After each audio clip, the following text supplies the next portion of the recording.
ಕೊಡಲ್ಪಟ್ಟಿರುವಂಥ ಆರಾಧನಾ ಕ್ರಮವನ್ನು ಅನುಸರಿಸುವಂತೆ ನಿಮ್ಮನ್ನು ಪ್ರೀತಿಯಿಂದ ಕೇಳಿಕೊಳ್ಳುತ್ತೇನೆ. ಹೇಗೆ ಕೊಡಲ್ಪಟ್ಟಿರುವಂತಹ ಆರಾಧನಾ ಕ್ರಮವನ್ನು ಅನುಸರಿಸುವಂತೆ ಸಮಯವೆಲ್ಲ ನೋಡಿಕೊಳ್ಳಬೇಕಾಗಿ ಕೇಳಿಕೊಳ್ಳುತ್ತೇನೆ.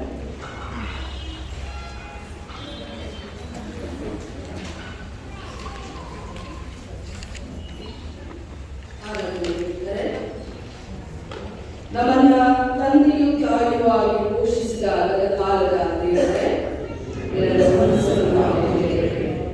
ನಮಗಿಂತ ಯಾವಾಗಲೂ ಮುಂದಿರುವ ಭವಿಷ್ಯತ್ತಿನ ದೇವರೇ,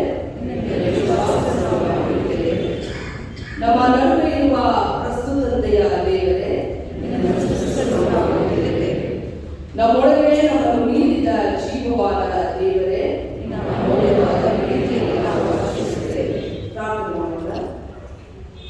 ಅದ್ಭುತ ಜ್ಞಾನಶೀಲನು ಅಪಾರ ಕೃಪೆಯುಳ್ಳವನು ಆದ ದೇವರೇ, ನೀನು ಸದಾ ನಮ್ಮ ಪಡೆಯಲಿರುವ ದೇವರಾಗಿದ್ದಿ. ಜೀವದ ಮೂಲನು ಕೃಪೆಗೆ ಕಾರಣನೂ ಆದ ದೇವರೇ, ನೀನು ನಿನ್ನ ಪವಿತ್ರಾತ್ಮನ ಸಂಪನ್ಮೂಲಗಳನ್ನು ನಿರಂತರವಾಗಿ ನಮಗೆ ನೀಡುವವನಾಗಿದ್ದಿ. ಕರುಣಾಕರನಾದ ದೇವರೇ, ಸದಾ ಜೊತೆಯಾಗಿ ನಡೆಯುವ ಕರ್ತನೆ, ನೀನು ನಮ್ಮ ಜೊತೆ ನಡೆದು ನಮ್ಮನ್ನು ನಿನ್ನ ಪ್ರೀತಿಯ ಸಾಧನಗಳಾಗಿ ರೂಪಾಂತರಗೊಳಿಸುವುದಾಗಿದೆ. ನಾವು ಈ ಸಮಯದಲ್ಲಿ ಒಂದು ಅದ್ಭುತವನ್ನು ನೋಡಲು ನಿರೀಕ್ಷೆಯಿದ್ದೇವೆ. ನಿನ್ನ ಬೆಳಕಿನ ಹೊಸ ಕಾರ್ಯಕ್ಕೆ ನಮ್ಮ ಹೃದಯಗಳನ್ನು ಸಿದ್ಧ ಮಾಡಿಕೊಂಡಿದ್ದೇವೆ. ನಮ್ಮ ಆತ್ಮಗಳನ್ನು, ನಮ್ಮ ಜೀವವನ್ನು ನಿನ್ನ ದಿವ್ಯ ಜನನದ ರಹಸ್ಯಕ್ಕೆ ತೆರೆದ ಹೃದಯದಿಂದ ಬಂದಿದ್ದೇವೆ. ಪವಿತ್ರ ಕ್ಷಣದಲ್ಲಿ ನಿನ್ನ ಪರಿಶುದ್ಧ ಸಾನ್ನಿಧ್ಯವು ನಮ್ಮನ್ನು ಆವರಿಸಿಕೊಳ್ಳಲಿ. ನಮ್ಮನ್ನು ಸೆಳೆದು ನಮ್ಮನ್ನು ಬೋಧಿಸು. ನಮ್ಮನ್ನು ನಿನ್ನ ಚಿತ್ತಕ್ಕೆ ಅನುಗುಣವಾಗಿ ಪರಿವರ್ತಿಸಿಕೊಳ್ಳಬೇಕೆಂದು ನಮ್ಮ ಕರ್ತನಾದ ಯೇಸು ಕ್ರಿಸ್ತನ ಮೂಲಕ ಬೇಡಿಕೊಳ್ಳುತ್ತೇವೆ. ಆಮೆನ್. ನಾವು ಹಾಗೆ ನಿಂತು ಮತ್ತೆ ಮಾಡುವಂತಹ ಸಂಗೀತದಲ್ಲಿ 83ನೇ ಸಂಗೀತವನ್ನು ಮಾಡೋಣ. 83ನೇ ಸಂಗೀತ ಕೇಳುವುದರ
ಸೃಷ್ಟಿಕರ್ತನಾದ ದೇವರೇ, ಆದಿಯಲ್ಲಿದ್ದ ಅಂಧಕಾರವನ್ನು ದೂರ ಮಾಡಿದ ಅನಾದಿ ಬೆಳಕು ನೀನು. ಮೋಶೆಯನ್ನು ವಿಮೋಚನೆಯ ಕಾರ್ಯಕ್ಕೆ ಕರೆದ ದೇವರು ನೀನು. ಅನ್ಯಾಯವನ್ನು ಕೆಳಗಿ ಸತ್ಯವನ್ನು ಸ್ಥಾಪಿಸುವ ಬೆಳಕು ನೀನು. ಮಾನವ ಇತಿಹಾಸದಲ್ಲಿ ಜೀವದ ಕರ್ತನಾಗಿಯೂ ಪಾಲಕನಾಗಿಯೂ ಪ್ರಕಟಗೊಂಡ ದೇವರು ನೀನು.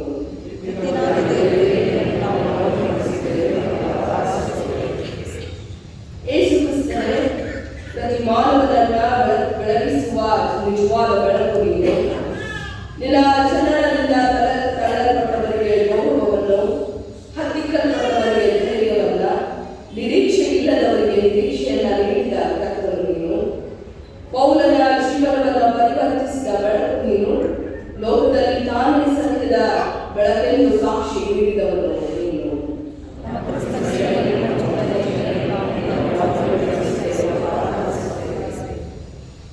ಪವಿತ್ರಾತ್ಮನೇ, ಪುನರುತ್ಥಾನದ ಜೀವಶ್ವಾಸವೇ, ಮುರಿದ ಹೃದಯಗಳಲ್ಲಿ ನಿರೀಕ್ಷೆಯನ್ನು ತುಂಬುವವನು ನೀನು. ಶಿಷ್ಯರನ್ನ ಸಾಕ್ಷಿಗಳಾಗಿ ನಿಲ್ಲಿಸಿದ ದೇವರಾತ್ಮನು ನೀನು.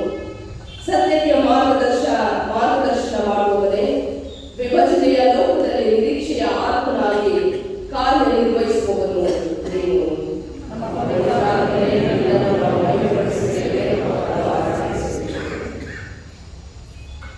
ಪ್ರೀತಿಯುಳ್ಳ ಸಹೋದರ ಸಹೋದರಿಯರೇ, ಲೋಕಕ್ಕೆ ಬೆಳಕಾಗಿರುವಂತಹ ನಮ್ಮ ಕರ್ತನಾದ ಯೇಸು ಕ್ರಿಸ್ತನಲ್ಲಿ ಸಂತೋಷಿಸಲು ನಾವು ನೆರವು ಬಂದಿದ್ದೇವೆ. ಪ್ರೀತಿಯ ಸೂರ್ಯನು ನಮ್ಮೆಲ್ಲರ ಹೃದಯಗಳಲ್ಲಿರುವ ಕತ್ತಲೆಯನ್ನ ನೀಗಿಸುವ ದೇವರು ಆಗಿರುವ ಕಡೆಗೆ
ಜೀವಿಸುವಾಗಲೂ ನಿನ್ನ ವಾಗ್ದಾನವನ್ನು ನಂಬಿದ ನಮ್ಮ ಪೋಷಕರಿಗಾಗಿಯೂ ನಿನ್ನನ್ನು ವಂದಿಸುತ್ತೇವೆ. ಹಾಗೂ ಅಭದ್ರತೆಯ ವಾತಾವರಣದಲ್ಲಿರುವ ಎಲ್ಲ ಜೊತೆಯಲ್ಲಿರುವ ಕರ್ತನೇ ನಿನ್ನ ಮಹಿಮೆಯು ಪ್ರಕಾಶಿಸಲು ಯಾವ ಪರಿಸ್ಥಿತಿಯೂ ದೀನವಾದ ಯಾವುದೇ ಸ್ಥಳವು ಗೋಧಲಿಯು ನಿನ್ನ ಬರುವಿಕೆಗೆ ಸಮೀಪದ ಸಂಕೇತವಾಗಿದೆ ಎಂದು ನಾವು ಸ್ಮರಿಸುತ್ತೇವೆ. ಸಾಮಾನ್ಯವಾದವನ್ನು ಶುದ್ಧೀಕರಿಸಿ ಪರಿವರ್ತಿಸಿದ ಕರ್ತನೆಗೆ ಸಲ್ಲಿಸುತ್ತೇವೆ. ಶಾಂತಿಯನ್ನು ಸಾರಿದ ದೂತರು ಮತ್ತು ಶುಭವಾರ್ತೆಯನ್ನು ಮೊದಲು ಕೇಳಿದ ಗುರುವರನ್ನು ನಾವು ಸ್ಮರಿಸುತ್ತೇವೆ. ಅತ್ಯಂತ ಮಹತ್ತರ ಪ್ರಕಟಣೆಯನ್ನು ಪಡೆಯಲು ನೀವು ಅತಿ ಕಡಿಮೆ ನಿರೀಕ್ಷಿತರನ್ನೇ ಆಯ್ಕೆ ಮಾಡುವುದಕ್ಕಾಗಿ ನಾವು ನಿಮಗೆ ಕೃತಜ್ಞತೆ ಸಲ್ಲಿಸುತ್ತೇವೆ.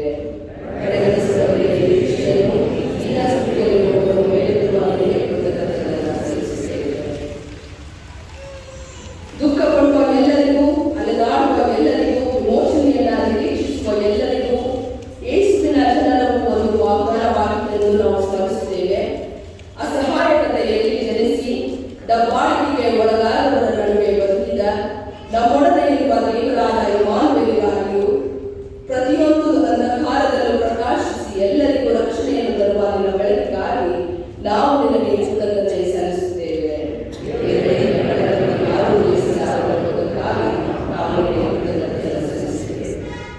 ಕ್ರಿಸ್ತನು ಕಷ್ಟಗಳಿಂದ ಕೂಡಿದ ಲೋಕಕ್ಕೆ ಬಂದಂತೆ ನಮ್ಮ ಹೃದಯಗಳು, ಮನೆಗಳು, ಸಮುದಾಯಗಳು ಮತ್ತು ರಾಷ್ಟ್ರಗಳೊಳಗೂ ಮತ್ತೆ ಬರಲಿ. ಸ್ಥಳಾಂತರಗೊಂಡವರು, ಬಡವರು, ಗಾಯಗೊಂಡವರು ಮತ್ತು ದಲಿತವರಿಗಾಗಿ ನಾವು ಕರುಣೆಯ ವಾಹಕರಾಗುವಂತೆ ಮಾಡೆಂದು ವಿನ್ನವಿಸುತ್ತೇವೆ. ಶಾಂತಿಯ ಸಾಧನೆಗಳಾಗಿಯೂ ಸಾಕ್ಷಿಗಳಾಗಿಯೂ ಮಾಡು. ಸಭೆಯವರು ಕುಳಿತುಕೊಳ್ಳಲು ಕೇಳಿಕೊಳ್ಳುತ್ತೇನೆ.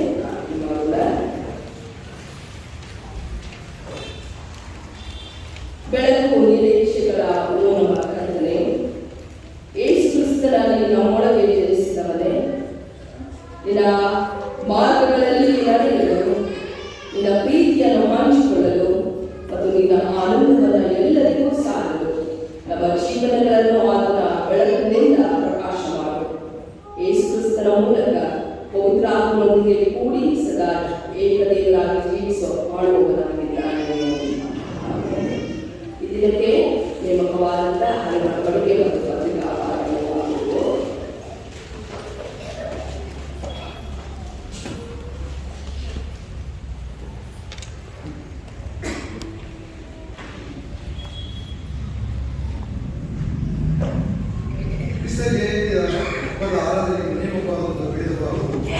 ಹಳೆಯ ಒಡಂಬಡಿಕೆಯಲ್ಲಿ ಯೆಶಾಯನ ಪ್ರವಾದನೆಯ ಗ್ರಂಥ 9ನೇ ಅಧ್ಯಾಯ ವಚನಗಳು 1ರಿಂದಲೇ. ಯೆಶಾಯನ ಪ್ರವಾದನೆಯ ಗ್ರಂಥ 9ನೇ ಅಧ್ಯಾಯ ವಚನಗಳು 1ರಿಂದಲೇ. ಆದರೆ ಸಂಕಟಪಟ್ಟ ದೇಶಕ್ಕೆ ಅಂಧಕಾರವಿರಲಿಲ್ಲ. ಪೂರ್ವಕಾಲದಲ್ಲಿ ಜೆಬುಲೂನ್ ಮತ್ತು ನಫ್ತಾಲಿ ಸೀಮೆಗಳನ್ನು ಆತನು ಅವಮಾನಕ್ಕೆ ಗುರಿ ಮಾಡಿದನು. ಅನಂತದಲ್ಲಿ ಯೋರ್ದನಿನ ಆಚೆಯ ಸೀಮೆ, ಸಮುದ್ರದ ಕಡೆಯ ಸೀಮೆ, ಅನ್ಯ ಜನರಿರುವ ಗಲಿಲಾಯ ಸೀಮೆ, ಈ ಪ್ರಾಂತ್ಯವನ್ನೆಲ್ಲ ಘನಪಡಿಸಿದ್ದಾನೆ. ಕತ್ತಲಲ್ಲಿ ಸಂಚರಿಸಿದ ಜನರಿಗೆ ದೊಡ್ಡ ಬೆಳಕು ಕಾಣಿಸಿತು.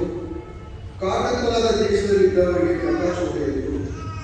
ನೀನು ಮನೆಗಳನ್ನು ವೃದ್ಧಿಗೊಳಿಸಿದಿ, ಅವರಿಗೆ ಸಂತೋಷವನ್ನು ಹೆಚ್ಚಿಸಿದಿ. ಸುಗ್ಗಿಕಾಲದಲ್ಲಿ ಜನರು ಹರ್ಷಿಸುವ ಹಾಗೂ ಕೊಳ್ಳೆಯನ್ನು ಹಂಚಿಕೊಳ್ಳುವವರು ಹೆಚ್ಚಳ ಬರುವ ಹಾಗೂ ನಿನ್ನ ಮುಂದೆ ಆನಂದಿಸುತ್ತಾರೆ. ಅವರಿಗೆ ಭಾರವಾದ ನೊಗವನ್ನು ಬೆನ್ನು ನೋಡದ ಕೋಲನ್ನು ಬಿಟ್ಟು ಹಿಡಿದ ಧ್ವನಿಯನ್ನು ಮಿದ್ಯಾನಿನ ನಾಶದ ದಿನದಲ್ಲಿ ಮುರಿದು ಬಿಟ್ಟಿದ್ದೀರಿ. ಯುದ್ಧದ ಗದ್ದಲದಲ್ಲಿ ತುಳಿದಾಡದ ಎಲ್ಲರ ಮೆಟ್ಟುಗಳು, ರಕ್ತದಲ್ಲಿ ಹೋರಾಡಿಸಿದ ಉಡುಪುಗಳು ಅಗ್ನಿಗೆ ಆಹಾರ ಸುಟ್ಟು ಹೋಗುವು. ಒಂದು ಮಗು ನಮಗಾಗಿ ಹುಟ್ಟಿದೆ ಅಷ್ಟೇ, ವರದ ಮಗನ ನಮಗೆ ದೊರೆತನು. ಆಡಳಿತವನ ಬಾಹುವಿನ ಮೇಲಿರುವುದು. ಅದ್ಭುತ ಸ್ವರೂಪನು, ಆಲೋಚನಾ ಕರ್ತನು, ಪರಾಕ್ರಮೆಯಾದ ದೇವರು, ನಿತ್ಯನಾದ ತಂದೆ, ಸಮಾಧಾನದ ಪ್ರಭು ಎಂಬುವು ಅವನ ಹೆಸರು. ಅವನ ಮುಖಾಂತರ ದಾವೀದನ ಸಿಂಹಾಸನದ ಆಡಳಿತವು ಅಭಿವೃದ್ಧಿಯಾಗುವುದು. ದಾವೀದನ ರಾಜ್ಯ ನಿತ್ಯ ಸಮಾಧಾನವಿರುವುದು. ಆ ರಾಜ್ಯವು ಇಂದಿನಿಂದ ಯಾವಾಗಲೂ ನೀತಿ ನ್ಯಾಯಗಳ ಮೂಲಕ ಸ್ಥಾಪಿತವಾಗಿ ಸ್ಥಿರಗೊಳ್ಳುವುದು. ಸೇನಾಧೀಶ್ವರನಾದ ಯೆಹೋವನ ಆಗ್ರಹವು ಇದನ್ನು ನೆರವೇರಿಸುವುದು.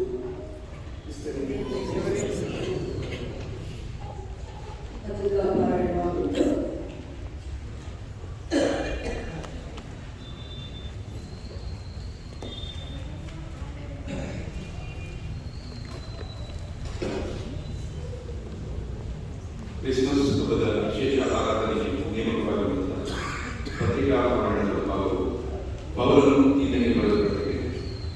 3ನೇ ಅಧ್ಯಾಯ ವಚನಗಳು 4ರಿಂದ 7. For the Christmas worship service, the second reading is taken from the Epistle of St. Paul to Titus, chapter 3, verses 4 to 7. ಈ ತೆರೆಯುವಂತಹಕ್ಕೆ 3ನೇ ಅಧ್ಯಾಯ 4ನೇ ವಚನ ದೇವರ ವಾಕ್ಯವನ್ನು ಕೇಳೋಣ.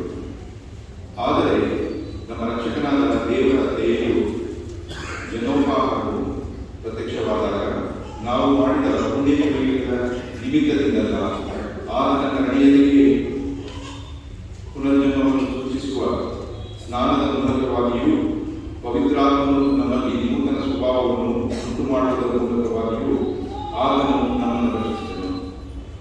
ನಾವು ನಮ್ಮ ರಕ್ಷಕನಾದ ಯೇಸು ಕ್ರಿಸ್ತನ ಕೃಪೆಯಿಂದ ನೀತಿವಂತರೆಂದು ನಿರ್ಣಯಿಸಲ್ಪಟ್ಟು ನಿತ್ಯ ಜೀವದ ನಿರೀಕ್ಷೆಯನ್ನು ಪಡೆದು ಅದಕ್ಕೆ ಬಾಧ್ಯರಾಗುವಂತೆ ದೇವರು ಆತನ ಮೂಲಕ ಪವಿತ್ರಾತ್ಮನನ್ನು ನಮ್ಮ ಮೇಲೆ ಸಮೃದ್ಧಿಯಾಗಿ ಸುರಿಸಿದನು ಎಂಬುದು.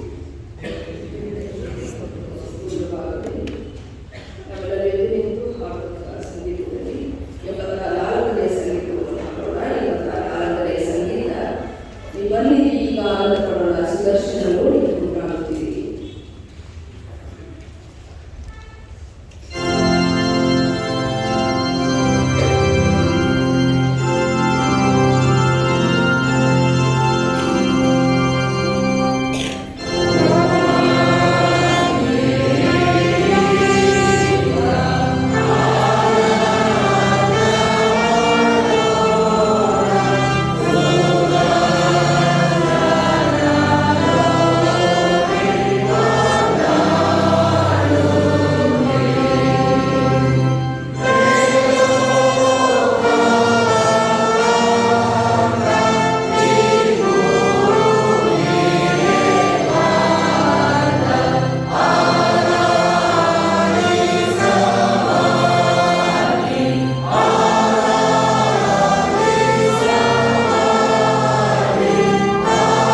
worship is the Gospel according to Saint Matthew in the New Testament, chapter 2, verses from 1 to 12.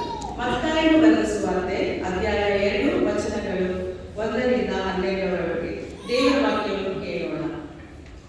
ಜೋಯಿಸರು ಮೂಡಲಿನಿಂದ ಬಂದು ಯೇಸುವಿಗೆ ನಮಸ್ಕರಿಸಿದ್ದು. ಅರಸನಾದ ಹೆರೋದನ ದಿನಗಳಲ್ಲಿ ಯೂದಾಯ ಸೀಮೆ ಬೆತ್ಲೆಹೇಮ್ ಎಂಬ ಊರಲ್ಲಿ ಯೇಸು ಹುಟ್ಟಿದಾಗ ಮೂಡಣ ದೇಶದ ಜೋಯಿಸರು ಯೆರೂಸಲೇಮಿಗೆ ಬಂದು, ಯೆಹೂದರ ಅರಸನಾಗಿ ಹುಟ್ಟಿದವನು ಎಲ್ಲಿದ್ದಾನೆ? ಅವನನ್ನು ಸೂಚಿಸುವ ನಕ್ಷತ್ರವನ್ನು ನಾವು ಮೂಡಣ ದೇಶದಲ್ಲಿ ಕಂಡು ಆತನಿಗೆ ಅಡ್ಡ ಬೀಳುವುದಕ್ಕೆ ಬಂದೆವು ಅಂದರು. ಇದನ್ನು ಕೇಳಿ ಅರಸನಾದ ಹೆರೋದನು ಅವನ ಕೂಡ ಯೆರೂಸಲೇಮಿನಲ್ಲಿರುವವರೆಲ್ಲರೂ ಕಳವಳಪಟ್ಟರು. ಅವನು ಯೆಹೂದರ ಎಲ್ಲ ಮಹಾಯಾಜಕರನ್ನು ಶಾಸ್ತ್ರಿಗಳನ್ನು ಕೂಡಿಸಿ ಕ್ರಿಸ್ತನು ಹುಟ್ಟಬೇಕಾದದ್ದು ಎಲ್ಲಿ ಎಂದು ಅವರನ್ನು ಕೇಳಿದನು. ಅವನು ಅವನಿಗೆ, ಯೂದಾಯದ ಬೆತ್ಲೆಹೇಮಿನಲ್ಲಿಯೇ, ಯಾಕೆಂದರೆ ಯೆಹೂದ ಸೀಮೆಯ ಬೆತ್ಲೆಹೇಮೆ, ಯೆಹೂದದ ಮುಖ್ಯ ಪಟ್ಟಣಗಳಲ್ಲಿ ನೀವು ಎಷ್ಟು ಮಾತ್ರವೂ ಸಣ್ಣದಲ್ಲ. ಒಬ್ಬ ಅಧಿಪತಿ ನಿಮ್ಮೊಳಗಿಂದಲೇ ಹೊರಡುವನು, ಆತನು ನನ್ನ ಪ್ರಜೆಯಾದ ಇಸ್ರಾಯೇಲನ್ನು ಆಳತಕ್ಕವನು ಎಂಬುದಾಗಿ ಪ್ರವಾದಿಯ ಮುಖಾಂತರ ಬರೆದಿದೆ ಎಂದು ಹೇಳಿದರು. ಆಗ ಹೆರೋದನು ಯಾರಿಗೂ ತಿಳಿಯದಂತೆ ಆ ಜೋಯಿಸರನ್ನು ಕರೆಸಿ ಆ ನಕ್ಷತ್ರವು ಕಾಣಿಸಿದ ಕಾಲವನ್ನು ಅವರ ಕಡೆಯಿಂದ ಚೆನ್ನಾಗಿ ತಿಳಿದುಕೊಂಡು, ನೀವು ಹೋಗಿ ಆ ಕೂಸಿನ ವಿಷಯದಲ್ಲಿ ಚೆನ್ನಾಗಿ ವಿಚಾರಣೆ ಮಾಡಿರಿ. ಅದು ಸಿಕ್ಕಿದ ಮೇಲೆ ನನಗೆ ತಿಳಿಸಿರಿ, ನಾನು ಬಂದು ಅದಕ್ಕೆ ಅಡ್ಡ ಬೀಳಬೇಕು ಎಂದು ಹೇಳಿ ಅವರನ್ನು ಬೆತ್ಲೆಹೇಮಿಗೆ ಕಳುಹಿಸಿದನು. ಅವರು ಅರಸನ ಮಾತನ್ನು ಕೇಳಿ ಹೊರಟಾಗ ಮೂಡಣ ದೇಶದಲ್ಲಿ ಕಂಡ ನಕ್ಷತ್ರವು ಅವರ ಮುಂದೆ ನಡೆದು ಕೂಸಿದ್ದ ಸ್ಥಳದ ಮೇಲೆ ಬಂದು ನಿಂತಿತು. ಅವರು ನಕ್ಷತ್ರವನ್ನು ಕಂಡು ಅತ್ಯಂತ ಸಂತೋಷಪಟ್ಟರು ಮತ್ತು ಆ ಮನೆಯೊಳಗೆ ಹೋಗಿ ಆ ಕೂಸನ್ನು ಅದರ ತಾಯಿಯಾದ ಮರಿಯಳ ಬಳಿಯಲ್ಲಿ ಕಂಡು ಅದಕ್ಕೆ ಸಾಷ್ಟಾಂಗ ನಮಸ್ಕಾರ ಮಾಡಿ ತಮ್ಮ ಗಂಟುಗಳನ್ನು ಬಿಚ್ಚಿ ಅದಕ್ಕೆ ಚಿನ್ನ, ಧೂಪ, ರಕ್ತಗೋಳಗಳನ್ನು ಕಾಣಿಕೆಯಾಗಿ ಕೊಟ್ಟರು. ಆಮೇಲೆ ದೇವರು ಕನಸಿನಲ್ಲಿ ಅವರಿಗೆ, ನೀವು ಹೆರೋದನ ಕಡೆಗೆ ಹೋಗಿ ತಿರುಗಿ ಹೋಗಬಾರದೆಂದು ಅಪ್ಪಣೆ ಕೊಟ್ಟಿದ್ದರಿಂದ ಅವರು ಮತ್ತೊಂದು ದಾರಿಯಿಂದ ತಮ್ಮ ದೇಶಕ್ಕೆ ಹೊರಟು ಹೋದರು ಎಂಬುದೇ.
ವಾಕ್ಯವಾಗಿದ್ದಾತನು ನರಾವತಾರವೆತ್ತಿ ನಮ್ಮ ಮಧ್ಯೆ ಬಂದು ವಾಸಿಸಿದನು.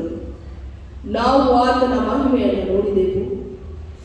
ಆ ಮಹಿಮೆ ತಂದೆ ಮಗನಿಗಿರತಕ್ಕ ಮಹಿಮೆ ಎಂಬುದಾಗಿ ವಾಕ್ಯದ ಪ್ರಕಾರ. ಹೌದು, ಲೋಕಕ್ಕೆ ಬೆಳಕಾಗಿ ಬಂದಂಥ ಯೇಸು ಕ್ರಿಸ್ತನ ಈ ಜನನದ ಈ ದಿನದಲ್ಲಿ ನಿನ್ನ ವಾಕ್ಯವನ್ನು ಆಲಿಸಲು ನಮ್ಮ ಮನೋನೇತ್ರಗಳನ್ನು ನಿನ್ನ ಕಡೆಗೆ ಕೇಂದ್ರೀಕರಿಸು.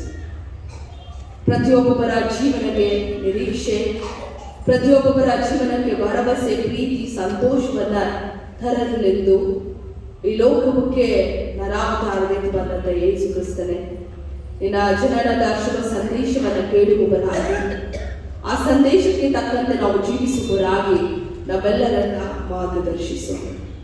ಹೌದಪ್ಪ, ನಿನ್ನ ವಾಕ್ಯ ಕತ್ತಲೆಯಿಂದ ಬೆಳಕಿನಡೆಗೆ ನಡೆಸುವಂಥದ್ದು. ಆ ಬೆಳಕಿನ ಮಕ್ಕಳಾಗಿ ನಾವು ಜೀವಿಸಕ್ಕಾಗುವುದನ್ನು ನಮ್ಮನ್ನು ನಡೆಸು. ನಿನ್ನ ವಾಕ್ಯ ಜ್ಞಾನದಿಂದ ಜ್ಞಾನದೆಡೆಗೆ ನಡೆಸುವಂಥದ್ದು. ಜ್ಞಾನದ ಮಕ್ಕಳಾಗಿ ಜೀವಿಸಲು ನಮ್ಮನ್ನು ಮುನ್ನಡೆಸು. ನಿನ್ನ ವಾಕ್ಯ ಅಸಮಾಧಾನದ ಸ್ಥಿತಿಯಿಂದ ಸಮಾಧಾನ ಶಾಂತಿಯೆಡೆಗೆ ನಡೆಸುವಂಥದ್ದು. ನಾವು ಕೂಡ ಸಮಾಜದಲ್ಲಿ ಸಮಾಧಾನ ಶಾಂತಿಯನ್ನು ತರುವಂಥ ಮಕ್ಕಳಾಗಿ ಜೀವಿಸಲಿಕ್ಕಾಗುವಂತೆ ನಡೆಸು. ನಿನ್ನ ವಾಕ್ಯ ನಿರಾಶೆಯಿಂದ ನಿರೀಕ್ಷೆಯೆಡೆಗೆ, ಹತಾಶೆಯಿಂದ ಸಂತೋಷದೆಡೆಗೆ ನಡೆಸುವಂಥದ್ದು. ನಾವು ಕೂಡ ನಿರೀಕ್ಷೆ ಸಂತೋಷವನ್ನು ಕೊಡುವಂಥ ಮಕ್ಕಳಾಗಿ ಪ್ರತಿಫಲಿಸಲು ನಮ್ಮನ್ನು ಮುನ್ನಡೆಸು. ಯೇಸು ಕ್ರಿಸ್ತನ ಮುದಾದ ನಾಮದಲ್ಲಿ ಈ ಪ್ರಾರ್ಥನೆಯನ್ನು ಬೇಡುವವರಾಗಿದ್ದೇವೆ. ಆಮೆನ್. ಕರ್ತನಲ್ಲಿ ಪ್ರೀತಿಯುಳ್ಳ ದೇವಜನರೇ, ತಮ್ಮೆಲ್ಲರಿಗೂ ಕ್ರಿಸ್ಮಸ್ ಹಬ್ಬದ ಶುಭಾಶಯಗಳು. ಲೋಕರಕ್ಷಕನು, ಅಂಧಕಾರದ ಬದುಕಿಗೆ ಬೆಳಕಾಗಿರುವ ಆತನು, ನರಾವತಾರವೆತ್ತಿದಂಥ ಕ್ರಿಸ್ತನು ನಮ್ಮ ಮನೆ, ಸಭೆ ಮತ್ತು ಸಮಾಜಕ್ಕೆ ಶಾಂತಿಯನ್ನ ನೀಡಲಿ ಎಂದು ನಾನು ಹಾರೈಸುವವಳಾಗಿದ್ದೇನೆ. ಇದು ಎಲ್ಲೆಡೆ ಸಂಭ್ರಮ, ಸಡಗರ, ಸಂತೋಷ. ಪ್ರತಿಯೊಬ್ಬೊಬ್ಬರು ಕೂಡ ಹೊಸ ಬಟ್ಟೆಗಳನ್ನು ಹಾಕೊಂಡಿದ್ದೇವೆ. ಮನೆಯಲ್ಲಿ ಈಗಾಗಲೇ ಬಿರಿಯಾನಿ ರೆಡಿ ಮಾಡಿ ಬಂದಿದ್ದೇವೆ. ತಿಂಡಿಗಳು ರೆಡಿಯಾಗಿದೆ. ನೆಂಟರು ಬಂದಿದ್ದಾರೆ. ಕ್ರಿಸ್ಮಸ್ ಸ್ವೀಟ್ಗಳನ್ನು ಹಂಚಲು ನಾವು ರೆಡಿಯಾಗಿದ್ದೇವೆ. ಹೀಗೆ ಮಕ್ಕಳಿಂದ ಪ್ರಾಯಸ್ಥರವರೆಗೂ ಎಲ್ಲರೂ ಈ ಆಚರಣೆಯಲ್ಲಿ ನಾವು ತೊಡಗಿಸಿಕೊಳ್ಳುತ್ತೇವೆ. ಅದರಲ್ಲೂ ಮಕ್ಕಳು ಪ್ರಾಮುಖ್ಯವಾಗಿ ಫ್ರೆಂಡ್ಸ್ನ ಇನ್ವೈಟ್ ಮಾಡಿರ್ಬೋದು, ಅಥವಾ ಕಾಲೇಜ್ಗೆ ಹೋಗುವಂಥ ಮಕ್ಕಳಿದ್ರೆ ಅವರು ಫ್ರೆಂಡ್ಸ್ನ ಇನ್ವೈಟ್ ಮಾಡಿರ್ಬೋದು. ಅವರಿಗೆ ಹೇಗೆ ಏನು ಅಡುಗೆಗಳು ಮಾಡಬೇಕೆಂಬಂಥ ಆಲೋಚನೆಗಳಲ್ಲೇ ಮುಳುಗಿ ಹೋಗಿದ್ದೇವೆ. ಹಾಗಾಗಿ ಇಂಥ ಎಲ್ಲ ಸಂಭ್ರಮ ಸಡಗರ ಇಂದು ನಮ್ಮ ಸಭೆಗಳಲ್ಲಿ, ಕ್ರೈಸ್ತ ಸಭೆಗಳಲ್ಲಿ ಮತ್ತು ಇಡೀ ವಿಶ್ವದಲ್ಲೆಡೆ ಹಬ್ಬ ಆಚರಣೆ. ಆದರೆ ಕೆಲವೊಮ್ಮೆ ಇಂಥ ಆಚರಣೆಗಳಿಗೆ ನಾವು ಸೀಮಿತವಾಗಿ ಅದರ ಮೂಲ ಅರ್ಥವನ್ನು ಕಳೆದುಕೊಳ್ಳುವಂಥ ಅಪಾಯವೂ ಕೂಡ ಇದೆ ಎಂಬುದಾಗಿ ನಾವು ಅರ್ಥ ಮಾಡಿಕೊಳ್ಳಬೇಕಾಗಿದೆ ಪ್ರಿಯರೇ. ಯಾಕಂದರೆ ಆಚರಣೆ ಇರಬೇಕು ನಿಜ, ಆದರೆ ಕ್ರಿಸ್ಮಸ್ ಹಬ್ಬದಲ್ಲಿ ಯಾವಾಗಲೂ ಅದರ ಮೂಲ ಅರ್ಥವನ್ನು ನಾವು ಕಳೆದುಕೊಳ್ಳಬಾರದು. ಮತ್ತು ಮೂಲ ಅರ್ಥ ಪ್ರಾಮುಖ್ಯವಾಗಿ ಅದನ್ನು ನಾವು ಗ್ರಹಿಸಿದವರಾಗಿ ಅದನ್ನು ಹಂಚುವಂತಹ, ಅದನ್ನು ಬೀರುವಂತಹ ಮಕ್ಕಳಾಗಿ ನಾವು ಜೀವಿಸುವಂಥದ್ದಕ್ಕೆ ಇಂದು ನಮ್ಮ ಪ್ರಸ್ತಾಪ ನಮಗೆ ಕರೆ ನೀಡುವಂಥದ್ದಾಗಿದೆ. ಇಂದಿಗೆ ಕೊಡಲ್ಪಟ್ಟಂತಹ ಪ್ರಸ್ತಾಪ Christ guiding light off hope. Christ guiding light off hope. ಕ್ರಿಸ್ತನು ಮಾರ್ಗದರ್ಶಿಸುವ ನಿರೀಕ್ಷೆಯ ಬೆಳಕು. ಕ್ರಿಸ್ತನು ಮಾರ್ಗದರ್ಶಿಸುವ ನಿರೀಕ್ಷೆಯ ಬೆಳಕು. ಪ್ರಿಯರೇ, ಕ್ರಿಸ್ಮಸ್ ಹಬ್ಬ ಅಂದ ಕೂಡಲೇ ಯೇಸುವಿನ ಜನ್ಮದಿನದ ಆಚರಣೆಯಲ್ಲ. ಯೇಸುವಿನ ಜನ್ಮ, ಈಗ ನಾವು ಪ್ರತಿ ವರ್ಷ ನಮ್ಮ ಹುಟ್ಟುಹಬ್ಬಗಳನ್ನು ಆಚರಿಸ್ತೀವಿ, ಅದನ್ನ ಬರ್ತ್ಡೇ ಅಂತ ಕರಿತೀವಿ ಅಥವಾ ಜನ್ಮದಿನದ ಆಚರಣೆ ಅಂತ ಕರಿತೀವಿ. ಆದರೆ ಕ್ರಿಸ್ಮಸ್ ಅನ್ನುವಂಥದ್ದು ಯೇಸು ಕ್ರಿಸ್ತನ ಜನ್ಮದಿನದ ಆಚರಣೆ ಅಲ್ಲ, ಬದಲಾಗಿ ಜನನ ದಿನದ ಆಚರಣೆ. ಜನ್ಮದಿನಕ್ಕೂ ಜನನ ದಿನಕ್ಕೂ ವ್ಯತ್ಯಾಸ.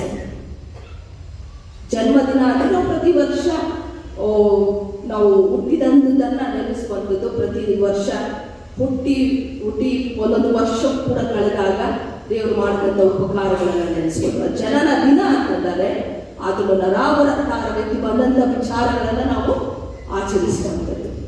ಹಾಗಾಗಿ ಜನ್ಮದಿನದ ಆಚರಣೆಯಲ್ಲ, ಬದಲಾಗಿ ಜನನ ದಿನದ ಆಚರಣೆ ಆಗಿರುವಂಥದ್ದು. ಹಾಗಾಗಿ ಕ್ರಿಸ್ತನ ನರಾವತಾರ ಮತ್ತು ಕ್ರಿಸ್ತನ ನರಾವತಾರವೆತ್ತಿ ಬಂದಂಥ ಆಚರಣೆ. ಕ್ರಿಸ್ಮಸ್ ಅಂದರೆ ಪ್ರಾಮುಖ್ಯವಾಗಿ ಕ್ರಿಸ್ತನ ಆರಾಧನೆ, ಬೆಳಕಿನ ಆಚರಣೆ. ಇದು ನಮ್ಮ ಜಗತ್ತು ಪ್ರಾಮುಖ್ಯವಾಗಿ ಗಮನಿಸುವಾಗ ವರ್ಲ್ಡ್ ಜಗತ್ತೇನಿದೆ ಅನ್ಸರ್ಟನಿಟಿ, ಅನಿಶ್ಚಿತತೆಯ ಬದುಕಿನಲ್ಲಿದ್ದೇವೆ ನಾವು, ಮತ್ತು ಸವಾಲುಗಳಿಂದ ತುಂಬಿರುವಂಥದ್ದಾಗಿದೆ. ಚಾಲೆಂಜಸ್ ನಾವು ಫೇಸ್ ಮಾಡ್ತಾ ಇದ್ದೇವೆ. ಹಾಗಾಗಿ ಇಂಥ ಸವಾಲುಗಳು ಮತ್ತು ಅನಿಶ್ಚಿತತೆಯ ಮಧ್ಯದಲ್ಲಿ ನಾವು ಭರವಸೆ ಅಥವಾ ಹೋಪ್ನ ಎಲ್ಲಿ ಹುಡುಕ್ತೇವೆ ಎಂಬುದಾಗಿರುವಾಗ ಬೇರೆ ಬೇರೆ ಸ್ಥಳಗಳಲ್ಲಿ ನಾವು ಹುಡುಕ್ತೇವೆ. ನಿರೀಕ್ಷೆಯನ್ನು ನಾವು ಬೇರೆ ಬೇರೆ ಸ್ಥಳಗಳಲ್ಲಿ ಹುಡುಕ್ತೇವೆ. ಯಾಕಂದ್ರೆ ನಮ್ಮ ಲೈಫ್ ಅನ್ಸರ್ಟನಿಟಿ, ನಮ್ಮ ಲೈಫ್ ಒಂದು ರೀತಿಯಲ್ಲಿ ಸವಾಲುಗಳಿಂದ ತುಂಬಿರುವಾಗ ನಮ್ಮ ಭರವಸೆಯನ್ನು ನಾವು ಬೇರೆ ಬೇರೆ ಬೇರೆ ರೀತಿಯ ಸ್ಥಳಗಳಲ್ಲಿ ಹುಡುಕ್ತೇವೆ. ಆದರೆ ನಿಜವಾದ ಭರವಸೆ ಅದು ಒಂದೇ ಮೂಲದಿಂದ ಸಿಗುತ್ತದೆ. ಅದು ಎಲ್ಲಿಂದ ಅಂದರೆ ದೇವರು ನಮಗೆ ಕಳುಹಿಸಿದಂತಹ ಮಾರ್ಗದರ್ಶಕನಾದಂಥ ಬೆಳಕು ಆದಂಥ ಕ್ರಿಸ್ತನಲ್ಲಿ ಮಾತ್ರ ನಮಗೆ ನಿಜವಾದ ಭರವಸೆ ದೊರಕುವಂಥದ್ದಾಗಿದೆ. ಹಾಗಾಗಿ ವಾಕ್ಯದ ಮೂಲಕ ಕ್ರಿಸ್ತನು ಎಲ್ಲ ಮಾನವರಿಗೆ ಹೇಗೆ ಭರವಸೆಯ ದಾರಿದೀಪವಾಗಿದ್ದಾನೆ ಎಂಬುದನ್ನು ನಾವು ಹೇಳಿದ ವಾಕ್ಯಭಾಗದಲ್ಲಿ ನೋಡಬಹುದಾಗಿದ್ದೇವೆ. ಇಂದು ಈ ಅನಿಶ್ಚಿತತೆಯ ಮತ್ತು ಸವಾಲುಗಳ ಮಧ್ಯದಲ್ಲಿ ನಮ್ಮ ಜೀವನ ಮತ್ತು ಜಗತ್ತಿಗೆ ಭರವಸೆಯ ಮಾರ್ಗದರ್ಶಕ ಬೆಳಕಾಗಿ ಕ್ರಿಸ್ತನನ್ನ ಚೆನ್ನಾಗಿ ಅರ್ಥ ಮಾಡಿಕೊಳ್ಳಬೇಕಾಗಿದೆ. ಹಾಗಾಗಿ ಇಂದಿನ ವಾಕ್ಯ ಭಾಗ ಈ ಮಾರ್ಗದರ್ಶಕ ಬೆಳಕು ಹೇಗೆ ನಮ್ಮ ಜೀವನದಲ್ಲಿ ಬೆಳಗುತ್ತಾನೆ ಎಂಬುದಾಗಿ ನಾವು ವಾಕ್ಯ ಭಾಗದ ಮೂಲಕ ಅರ್ಥ ಮಾಡೋಣ ಪ್ರಿಯರೇ. ಒಂದು ಕೇಳಿದಂಥ ಮತ್ತಾಯನು ಬರೆದ ಸುವಾರ್ತೆ 2ನೇ ಅಧ್ಯಾಯ 1ರಿಂದ 12 ವಚನಗಳು. ಒಂದು ಕೇಳಿದಂಥ ಮತ್ತಾಯನ ಸುವಾರ್ತೆ 2ನೇ ಅಧ್ಯಾಯ 1ರಿಂದ 12 ವಚನಗಳು. ಇಲ್ಲಿ ಪ್ರಮುಖವಾಗಿ ಹೊಸದಾಗಿ ಹುಟ್ಟಿದಂತಹ ಹೊಸ ಅರಸನನ್ನು ಹುಡುಕಿಕೊಂಡು ಬಂದು ಜೋಯಿಸರು ಯೇಸುವನ್ನು ಹುಡುಕಿಕೊಂಡು ಬರುವಂಥ ಒಂದು ಕಥೆಯನ್ನು ನಾವು ಈ ವಾಕ್ಯ ಭಾಗದಲ್ಲಿ ನೋಡುತ್ತೇವೆ. ಯಹೂದ್ಯರ ಅರಸನಾಗಿ ಹುಟ್ಟಿದವನು ಎಲ್ಲಿದ್ದಾನೆ ಎಂಬುದಾಗಿ ಹುಡುಕಿಕೊಂಡು ಬರುವಂಥದ್ದನ್ನು ನಾವು ಈ ಕಥೆಯಲ್ಲಿ ನಾವು ನೋಡುವವರಾಗಿದ್ದೇವೆ. ಈ ವಾಕ್ಯ ಭಾಗ ಕ್ರಿಸ್ತನು ಹೇಗೆ ನಮಗೆ ಮಾರ್ಗದರ್ಶಿಸುವ ಬೆಳಕು ಎಂಬುದನ್ನು ಸಂಕೇತಗಳಿಂದ ತಿಳಿಸುವಂಥದ್ದಾಗಿದೆ, ಸಿಂಬಾಲಿಕ್ ಆಗಿ ತಿಳಿಸುವಂಥದ್ದಾಗಿದೆ. ಹೇಗೆ ನಮ್ಮನ್ನು ಮಾರ್ಗದರ್ಶಿಸುವ ಬೆಳಕು ಎಂಬುದಾಗಿ ಸಂಕೇತಗಳ ಮೂಲಕ ಈ ವಾಕ್ಯ ಭಾಗ ನಮಗೆ ತಿಳಿಸುವಂಥದ್ದಾಗಿದೆ.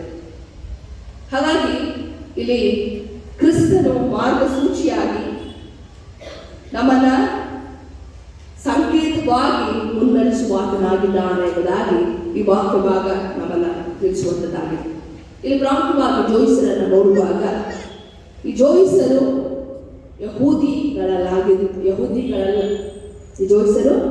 ಯಹೂದಿಗಳು ಅಲ್ಲ ಆಗಿದ್ದರೂ ಕೂಡ ಅವರು ಯಹೂದಿಯ ರಾಜನನ್ನ ಹುಡುಕಿಕೊಂಡು ಬಂದರು. ಜೋಯಿಸರು ಯಹೂದಿಗಳಲ್ಲ, ಬಂದಂಥದ್ದು ಯಾವ ದೇಶದಿಂದ?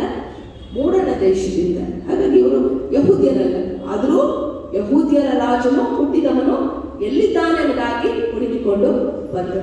ಅಂದರೆ ಈ ವಾಕ್ಯದ ಮೂಲಕ ನಾವು ಅರ್ಥ ಮಾಡಬೇಕಾಗಿದೆ ಏನಂದ್ರೆ ಕ್ರಿಸ್ತನ ಬೆಳಕನ್ನುವಂಥದ್ದು ಕೇವಲ ಇಸ್ರಾಯೇಲರಿಗೆ ಮಾತ್ರ ಸೀಮಿತವಲ್ಲ, ಬದಲಾಗಿ ಅದು ಎಲ್ಲರಿಗೂ, ಎಲ್ಲ ಜನರಿಗೂ ಎಂಬುದಾಗಿ ಈ ವಾಕ್ಯದ ಮೂಲಕ ನಾವು ಅರ್ಥ ಮಾಡಬಹುದು. ಮತ್ತು ಇದು ಸೂಚಿಸುವಂಥದ್ದಾಗಿದೆ ಅಂದರೆ ಯಹೂದ್ಯರೇತರಿಗೂ ಕೂಡ ಕ್ರಿಸ್ತನು ಬೆಳಕಾಗಿದ್ದಾನೆ. ಹಾಗಾಗಿ ಜೋಯಿಸರು ಯಹೂದ್ಯ ರಾಜನನ್ನ ಹುಡುಕಿಕೊಂಡು ಬಂದರು ಎಂಬುದಾಗಿ ಸಂಕೇತದ ಮೂಲಕ ಇದು ತಿಳಿಸಿಕೊಡುತ್ತಾಗಿದೆ. ಅವರು ನಕ್ಷತ್ರವನ್ನ ನೋಡಿದಾಗ ಪ್ರಾಮುಖ್ಯವಾಗಿ ಅದು ಅಸಾಧಾರಣವಾದಂಥ ಒಂದು ನಕ್ಷತ್ರ ಎಂಬುದಾಗಿ ಅವರು ಗ್ರಹಿಸಲಿಲ್ಲ, ಸಾಧಾರಣವಾದಂಥ ನಕ್ಷತ್ರ ಎಂಬುದಾಗಿ ಗ್ರಹಿಸಲಿಲ್ಲ, ಬದಲಾಗಿ ಅಸಾಧಾರಣವಾದಂಥದ್ದು ಎಂಬುದಾಗಿ ಗ್ರಹಿಸಿದರು. ಮತ್ತು ರಕ್ಷಕನ ಜನನವನ್ನ ಸೂಚಿಸುತ್ತದೆ ಎಂಬುದಾಗಿ ಅವರು ತಿಳಿದುಕೊಂಡರು. ಹಾಗಾಗಿ ನಕ್ಷತ್ರವನ್ನ ಹಿಂಬಾಲಿಸುತ್ತಾ ಅವರು ಬಂದರು ಎಂಬುದಾಗಿ ಇಲ್ಲಿ ವಾಕ್ಯ ತಿಳಿಸುವಂಥದ್ದಾಗಿದೆ. ಮತ್ತು ನಕ್ಷತ್ರವು ಅವರನ್ನು ಎಲ್ಲಿಗೆ ಕರ್ಕೊಂಡು ಹೋಯಿತು? ಯಾವ ಸ್ಥಳಕ್ಕೆ ಕರ್ಕೊಂಡು ಹೋಯಿತು? ಬೆತ್ಲೆಹೇಮಿಗೆ ಕರೆದುಕೊಂಡು ಹೋಯಿತು. ಬೆತ್ಲೆಹೇಮ್ ಅಂದ್ರೆ ರೊಟ್ಟಿಯ ಮನೆ. ಬೆತ್ಲೆಹೇಮ್ ಅಂದ್ರೆ ರೊಟ್ಟಿಯ ಮನೆ. ಯೇಸು ಸ್ವಾಮಿ ತಾನೇ ಜೀವ ಕೊಡುವ ರೊಟ್ಟಿ ಎಂಬುದಾಗಿ ಹೇಳಿದ್ದಾರೆ. ಮತ್ತು ಬೆತ್ಲೆಹೇಮ್ ಎಂಬುವಂಥದ್ದು ದಾವೀದನು ಹುಟ್ಟಿದಂತಹ ಸ್ಥಳ. ಹಾಗಾಗಿ ಅಂತಹ ಬೆತ್ಲೆಹೇಮಿಗೆ ಈ ನಕ್ಷತ್ರ ಕರೆದುಕೊಂಡು ಹೋಯಿತು. ಹಾಗಾಗಿ ಅಲ್ಲಿ ಅವರು ಆ ನಕ್ಷತ್ರವನ್ನು ಕರೆದುಕೊಂಡಂತ ಹೋದಂತ ಸ್ಥಳಕ್ಕೆ ಹೋದ ನಂತರ ಏನ್ ಮಾಡಿದ್ರು, ಅವರು ದೇವರನ್ನ ಆರಾಧಿಸಿದರು ಮತ್ತು ಆತನಿಗೆ ಏನನ್ನ ಅರ್ಪಿಸಿದರು? ಚಿನ್ನ, ಧೂಪ, ರಕ್ತಬೋಳಗಳನ್ನ ಕಾಣಿಕೆಯಾಗಿ ಅರ್ಪಿಸಿದರು ಎಂಬುದಾಗಿ ನಮಗೆ ವಾಕ್ಯ ಭಾಗ ತಿಳಿಸುವಂತದ್ದಾಗಿದೆ. ಹಾಗಾಗಿ ಈ ಕಥೆ ಪ್ರಾಮುಖ್ಯವಾಗಿ ಕ್ರಿಸ್ತನು ನಮ್ಮನ್ನ ಸತ್ಯ ಮತ್ತು ರಕ್ಷಣೆಗೆ ಕರೆದೊಯ್ಯುವ ಬೆಳಕು ಎಂದು ಈ ಕಥೆಯ ಮೂಲಕ ನಾವು ತಿಳಿದುಕೊಳ್ಳಬಹುದಾಗಿದೆ. ಪ್ರಿಯರೇ, ಯಾವುದು ಸತ್ಯ, ಯಾವುದು ರಕ್ಷಣೆ ಎಂಬುದನ್ನ ತಿಳಿಸುವುದಕ್ಕಾಗಿ ಜೋಯಿಸರ ಮುಖಾಂತರವಾಗಿ ನಾವು ಅರ್ಥ ಮಾಡಬಹುದಾಗಿದೆ. ಯಹೂದೇತರ ಆಗಿದ್ದರೂ ಕೂಡ ಅರಸನಾಗಿದ್ದವರು ಎಲ್ಲಿದ್ದಾನೆಂಬುದಾಗಿ ಹುಡುಕೊಂಡು ಬಂದರು ಮತ್ತು ನಕ್ಷತ್ರವನ್ನ ಕಂಡು ನಕ್ಷತ್ರವನ್ನು ಮಾರ್ಗಸೂಚಿಯಾಗಿ ಹೋಗಿ ಯೇಸುವನ್ನ ನಮಸ್ಕರಿಸಿ ಆತನನ್ನ ಆರಾಧಿಸಿದರು. ಅಂದ್ರೆ ಸತ್ಯವಾದವನು ಯಾರು? ಅದು ಯೇಸು ಕ್ರಿಸ್ತನೇ ಎಂಬುದಾಗಿ ಅವರು ಗ್ರಹಿಸಿಕೊಂಡರು ಮತ್ತು ಅದರ ಮುಖಾಂತರವಾಗಿ ಕ್ರಿಸ್ತನಿಗೆ ಅಡ್ಡ ಬಿದ್ದರು, ರಕ್ಷಣೆಯನ್ನ ಅವರು ಹೊಂದಿದ್ದರು. ಪ್ರಿಯರೇ, ಹಾಗಾಗಿ ಇದು ಕ್ರಿಸ್ತನು ನಮಗೂ ಕೂಡ, ನಮ್ಮ ಜೀವನಕ್ಕೂ ಕೂಡ ಆತನು ರಕ್ಷಣೆಯನ್ನು ತರುವಂತಹ ಬೆಳಕಾಗಿದ್ದಾನೆ. ಕ್ರಿಸ್ತನು ನಮಗೂ ಕೂಡ ರಕ್ಷಣೆಯನ್ನು ಸಾರುವಂತಹ ಬೆಳಕಾಗಿದ್ದಾನೆ. ನಕ್ಷತ್ರವು ಜೋಯಿಸರನ್ನ ಯೇಸುವಿನ ಬಳಿಗೆ ಕರೆದೊಯ್ದಂತೆಯೇ ಕ್ರಿಸ್ತನ ಬೆಳಕು ನಮ್ಮ ನಂಬಿಕೆಯ ಪ್ರಯಾಣದಲ್ಲಿ ನಮ್ಮನ್ನ ಮಾರ್ಗದರ್ಶಿಸುವಂತದ್ದಾಗಿದೆ. ನಕ್ಷತ್ರದ ಮೂಲಕ ಅವರು ನಂಬಿದವರಾಗಿ ಯೇಸು ಕ್ರಿಸ್ತನ ಬಳಿಗೆ ಕರ್ಕೊಂಡು ಹೋಯಿತು ನಕ್ಷತ್ರ. ಅದೇ ರೀತಿ ಕ್ರಿಸ್ತನ ಬೆಳಕು ನಮ್ಮ ನಂಬಿಕೆ ಅನೇಕ ವೇಳೆ ಬರುವಂತ ಸವಾಲುಗಳು, ಈಗಾಗಲೇ ಹೇಳಿದಂತೆ ಲೈಫ್ ಇಸ್ ಅನ್ಸರ್ಟನಿಟಿ. ಹಾಗಾಗಿ ಬರುವಂತ ಸವಾಲುಗಳು, ಬರುವಂತ ಈ ಅನಿಶ್ಚಿತತೆಯ ಬದುಕಿನಲ್ಲಿ ನಮಗೆ ನಂಬಿಕೆ ಒಂದೊಂದು ಸಮಯದಲ್ಲಿ ನಾವು ನಂಬಿಕೆಯನ್ನ ಕಳಕೊಳ್ಳುವಂತ ಪರಿಸ್ಥಿತಿ. ಆದ್ರೆ ಯೇಸು ಕ್ರಿಸ್ತನ ಇದು ಜನನ ನಮಗೆ ತಿಳಿಸುವಂತದ್ದೇನಂದ್ರೆ, ಇಂತಹ ಒಂದು ಅನಿಶ್ಚಿತೆಯ ಬದುಕಿನಲ್ಲಿ ಕೂಡ ಕ್ರಿಸ್ತನ ಬೆಳಕು ನಿಮಗೆ ಏನಾಗ್ತದೆ? ನಿರೀಕ್ಷೆಯ ಮಾರ್ಗಸೂಚಿಯಾಗಿದೆ ಅಥವಾ ಭರವಸೆಯನ್ನ ಕೊಡುವಂತದ್ದಾಗಿದೆ. ನಮ್ಮ ಈ ನಂಬಿಕೆಯ ಪ್ರಯಾಣದಲ್ಲಿ ಬರುವಂತ ಎಲ್ಲ ಪ್ರಶ್ನೆಗಳ ಮಧ್ಯದಲ್ಲೂ ಕೂಡ ಕ್ರಿಸ್ತನ ಜನನ ನಮಗೆ ಭರವಸೆಯನ್ನ ನೀಡುವಂತಾಗಿದೆ ಎಂಬುದಾಗಿ ಜೋಯಿಸರ ಒಂದು ಜೀವನ ಚರಿತ್ರೆ ಅಥವಾ ಜೋಯಿಸರು ಕಂಡುಕೊಂಡಂತಹ ಒಂದು ಬೆಳಕಿನ ಮೂಲಕ ನಾವು ಅರ್ಥ ಮಾಡಬಹುದಾಗಿದೆ. ಪ್ರಿಯರೇ, ಜೋಯಿಸರ ಪ್ರಯಾಣವು ಹುಡುಕುವ ಪ್ರಯಾಣವಾಗಿತ್ತು. ಜೋಯಿಸರ ಪ್ರಯಾಣ ಏನಾಗಿತ್ತು? ಕ್ರಿಸ್ತನು ಎಲ್ಲಿದ್ದಾನೆ ಅಂತ ಹುಡುಕುವ ಪ್ರಯಾಣವಾಗಿತ್ತು. ಹಾಗಾಗಿ ಅವರು ಕ್ರಿಸ್ತನನ್ನ ಕಂಡುಕೊಂಡಾಗ ಏನು ಮಾಡಿದರಂದ್ರೆ ಸಂತೋಷ ಪಟ್ಟರೆಂಬುದಾಗಿ ವಾಕ್ಯ ಹೇಳ್ತದೆ. ಇಲ್ಲಿ ನಾವು 9ನೇ ವರ್ಷದಲ್ಲಿ ಹೇಳುವುದಾದರೆ, ಅವರು ಅರಸನ ಮಾತನ್ನು ಕೇಳಿ ಹೊರಟಾಗ ಮೂಡನ ದೇಶದಲ್ಲಿ ಕಂಡ ನಕ್ಷತ್ರವು ಅವರ ಮುಂದೆ ನಡೆದು ಕೂಸು ಇದ್ದ ಸ್ಥಳದಿಂದ ಮೇಲೆ ಬಂದು ನಿಂತಿತು. ಅವರು ನಕ್ಷತ್ರವನ್ನು ಕಂಡು ಅತ್ಯಂತ ಸಂತೋಷ ಪಟ್ಟರು ಎಂಬುದಾಗಿ ವಾಕ್ಯ ಹೇಳ್ತದೆ. ಹಾಗಾದ್ರೆ ಇಂದು ನಮ್ಮ ಪ್ರಯಾಣದಲ್ಲಿ ಕೂಡ ಕ್ರಿಸ್ತನ ಜನನ ದಿನವನ್ನು ಆಚರಿಸುತ್ತಿದ್ದೇವೆ. ಹಾಗಾಗಿ ಇಂದು ನಮ್ಮ ಜೀವನಕ್ಕೂ ಕೂಡ ಸಂತೋಷ, ಸಂಭ್ರಮವನ್ನು ಕೊಡುವಂಥದ್ದಾಗಿದೆ. ಜೋಯಿಸಲು ಹೇಗೆ ಸಂತೋಷ ಪಟ್ಟರೋ ಹಾಗೆ ನಾವು ಕೂಡ ಎಲ್ಲ ಪರಿಸ್ಥಿತಿಗಳ ಮಧ್ಯೆ ನಮ್ಮಲ್ಲಿ ನೋವಿರಬೇಕು, ನಮ್ಮಲ್ಲಿ ಕಣ್ಣೀರಿರಬಹುದು, ಆದರೆ ಯೇಸು ಕ್ರಿಸ್ತನ ಜನನ ನಮಗೆ ಸಂತೋಷವನ್ನು ಕೊಡುವಂತ ಜನನವಾಗಿದೆ. ಬೆಳಕು ಅಂದ ಕೂಡಲೇ ಕೇವಲ ಅದು ಕತ್ತಲೆಯ ಒಂದು ಅಂಧಕಾರದ ಶಕ್ತಿಯನ್ನು ಹೋಗಲಾಡಿಸುವುದಲ್ಲ, ಬದಲಾಗಿ ನಮಗೆ ಸಂತೋಷವನ್ನು ಕೂಡ ಕೊಡುವಂಥದ್ದಾಗಿದೆ. ಹಾಗಾಗಿ ನಮ್ಮ ಜೀವನದಲ್ಲಿ ಕ್ರಿಸ್ತನ ಬೆಳಕು ಸಂತೋಷವನ್ನ ತರುವಂಥದ್ದಾಗಿದೆ. ಅದೇ ರೀತಿ ನಾವು ಕ್ರಿಸ್ತನನ್ನು ಹುಡುಕುವಾಗ ನಾವು ಆತನಲ್ಲಿ ಭರವಸೆ ಇಟ್ಟು ಶಾಂತಿ ಮತ್ತು ಸಂತೋಷವನ್ನ ಕಂಡುಕೊಳ್ಳುವವರಾಗಿದ್ದೇವೆ. ಆತನ ವಚನ ಹೇಳುವಂತೆ ನಕ್ಷತ್ರವನ್ನು ಕಂಡ ಕೂಡಲೇ ಅವರು ಸಂತೋಷ ಪಟ್ಟರು ಎಂಬಂತೆ ನಮ್ಮ ಜೀವಿತದಲ್ಲೂ ಕೂಡ ಕ್ರಿಸ್ತನ ಜನನ ಸಂತೋಷವನ್ನ ತರುವಂಥದ್ದಾಗಿದೆ. ಈ ಸಂತೋಷವು ಪ್ರಾಮುಖ್ಯವಾಗಿ ಕ್ರಿಸ್ತನ ಬೆಳಕನ್ನು ಎದುರು ನೋಡುವ ಅಥವಾ ಕ್ರಿಸ್ತನ ಬೆಳಕನ್ನು ಮುಖಾಮುಖಿಯಾದಂತ ಪರಿಣಾಮವಾಗಿರುವಂಥದ್ದು. ಪ್ರಿಯರೇ, ಈ ಸಂತೋಷ ಹೇಗೆ ಬಂದೆಂಬುದಾಗಿ ಹೇಳುವಾಗ ಕ್ರಿಸ್ತನನ್ನು ನೋಡಿದಂಥ ಸಂತೋಷ, ಕ್ರಿಸ್ತನನ್ನ ಮುಖಾಮುಖಿಯಾದಂಥ ಸಂತೋಷ. ಹಾಗಾಗಿ ಇಂದು ಪ್ರಪಂಚ ಪ್ರಾಮುಖ್ಯವಾಗಿ ಕತ್ತಲೆಯಿಂದ ತುಂಬಿರುವಾಗ ಆ ಕತ್ತಲೆಯ ಬದುಕಿಗೆ ಯೇಸು ಕ್ರಿಸ್ತನು ಆಶಾಕಿರಣವಾಗಿ ಬಂದಿದ್ದಾನೆ ಮತ್ತು ನಮ್ಮನ್ನು ಪ್ರಾಮುಖ್ಯವಾಗಿ ರಕ್ಷಣೆಯರಿಗೆ ನಡೆಸುವಂತವನಾಗಿದ್ದಾನೆ. ಹಾಗಾಗಿ ಅವರು ನಕ್ಷತ್ರವನ್ನು ಕಂಡ ಕೂಡಲೇ ಕ್ರಿಸ್ತನನ್ನ ಮುಖಾಮುಖಿ ಆದ್ರಿಂದ ಸಂತೋಷ ಪಟ್ಟಂತೆ ನಮ್ಮನ್ನು ರಕ್ಷಕನ ಬಳಿಗೆ ಕರೆದುಕೊಂಡು ಹೋಗುವ ಬೆಳಕನ್ನು ನೋಡಿದ ಕೂಡಲೇ ನಾವು ಸಂತೋಷ ಪಡಬೇಕು. ಹಾಗಾಗಿ ಇಂದಿನ ಸಂತೋಷ ಸಂಭ್ರಮ ಆಚರಣೆಗಳಲ್ಲಿ ನಾವು ನಮ್ಮ ಹಬ್ಬವನ್ನ ಸಂಭ್ರಮದಿಂದಲೂ ಸಂತೋಷದಿಂದಲೂ ಆಚರಿಸುವಂತವರಾಗಬೇಕಾಗಿದೆ ಪ್ರಿಯರೇ. ಈ ವಾಕ್ಯದಲ್ಲಿ ಪ್ರಾಮುಖ್ಯವಾಗಿ ಭರವಸೆಯ ಸಂದೇಶ ಸ್ಪಷ್ಟವಾಗಿದೆ. ಭರವಸೆಯ ಸಂದೇಶ ಸ್ಪಷ್ಟವಾಗಿದೆ. ಭರವಸೆ ಏನಂತಂದ್ರೆ, ನಾನು ನಿಮಗಾಗಿ ಬಂದಿದ್ದೇನೆ ಮತ್ತು ನಿಮಗೆ ನಿಮ್ಮ ಕತ್ತಲೆಯ ಬದುಕಿಗೆ ಬೆಳಕನ್ನ ಚೆಲ್ಲುತ್ತೇನೆ ಎಂಬಂತ ಭರವಸೆ. ಇಶಾಯ ಪ್ರವಾದಿಯ ಮಾತುಗಳಲ್ಲಿ ಕ್ರಿಸ್ತನೇ ಬೆಳಕು ಎಂಬುದಾಗಿ ನಾವು ನೋಡಬಹುದು. ಯಾಕಂದ್ರೆ ನಾವು 9ನೇ ಅಧ್ಯಾಯದಲ್ಲಿ ಕೂಡ ಕೇಳಿದ್ವಿ ಆ ಬೆಳಕು ಏನೆಲ್ಲ ಸಿಗ್ನಿಫೈ ಮಾಡುತ್ತೆ ಅಂತ, ಅದರ ಮಹತ್ವಗಳೇನೆಂಬುದಾಗಿ ನಾವು ನೋಡಿದ್ದೇವೆ. ಹಾಗಾಗಿ ಯೆಶಾಯ ಪ್ರವಾದನೆ ಮಾತುಗಳಲ್ಲಿ ಇವಾಗಲೇ ಓದಿ ಕೇಳಿದಂಥ ಮಾತುಗಳಲ್ಲಿ ನಾವು ನೋಡುವಾಗ ಕ್ರಿಸ್ತನೇ ಬೆಳಕು ಎಂಬುದಾಗಿ ವಾಕ್ಯ ಭಾಗದಲ್ಲಿ ಬರೆಯಲ್ಪಟ್ಟಿದೆ.